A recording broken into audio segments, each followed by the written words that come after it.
ఒక భిన్నమైన రామ్ చరణ్ని నటనలో ఒక అపన్న పాత్రలో మాత్రం తన విశ్వరూపాన్ని చూపించాడు. ఇది రంగస్థలానికి మిరిపించినటువంటి నటన అనేది మన రామ్ చరణ్లో చూస్తాము.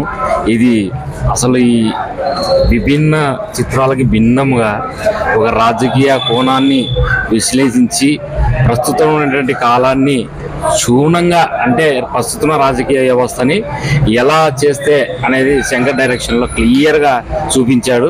మరో రామ్ చరణ్ నటన అనేది మాత్రం చాలా విభిన్నంగా అస్సలు ఆయన అతని నటనకి చూస్తూ ఉంటే అతని నటనలో ఎంతో ఎత్తుగా ఎదిగి అస్సలు మా నిజమైన మెగా వారస పవర్ స్టార్కి భిన్నంగా అస్సలు ఇది ఆస్కార్ కాదన్నా, ఆస్కార్ కంటే అమ్మ యాక్షన్లో ఉంది.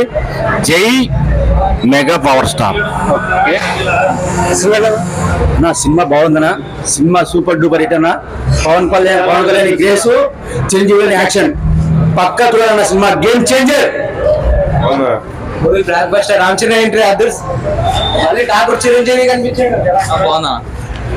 బ్లాక్ బస్టర్ అన్న సంక్రాంతి సూపర్, చాలా బాగుందండి సినిమా.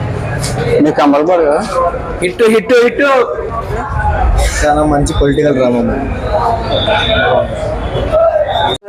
చాలా బాగుంది సినిమా అయితే చాలా బాగుంది. అసలు శంకర్ అద్భుతంగా ఉన్నాయి.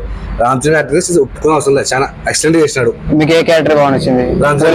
పోలీస్ క్యారెక్టర్ కొంచెం బ్రో. సినిమా మాత్రం ఎలక్షన్ కమిషన్ ఆఫీసర్ రోజులు ఇంకోటి బ్రో ఐఏఎస్ పిచ్చ బ్రో. రామ్ చరణ్ దిప్పి అట్టే యాక్టింగ్ కేక బ్రో, చెప్పాల్సిన అవసరం లేదు. వాళ్ళు ఇవన్నీ జరుగుతుంది పక్కా. ఎన్ని కోట్లు కలెక్ట్ చేస్తుంది అది చెప్పలేదు కదా బ్రో. నా ఎక్స్పెక్టేషన్ 200% ఉంటుంది బ్రో, అంతే. ఓకే, సాంగ్స్ ఎట్లా ఉన్నాయి? సాంగ్స్ బాగున్నాయి బ్రో, చాలా బాగున్నాయి సాంగ్స్. ఎక్స్పెషల్ నచ్చిన సాంగ్ అంటే జరాడి సాంగ్స్ బ్రో. ఆ సినిమా కూడా బాగుంది బ్రో. బాగుంది సినిమా బాగుంది. ఏ క్యారెక్టర్ బాగుంది మీకు? 3 క్యారెక్టర్లో ఐపీఎస్ క్యారెక్టర్ సినిమా అంటే పక్కా బాగుంది.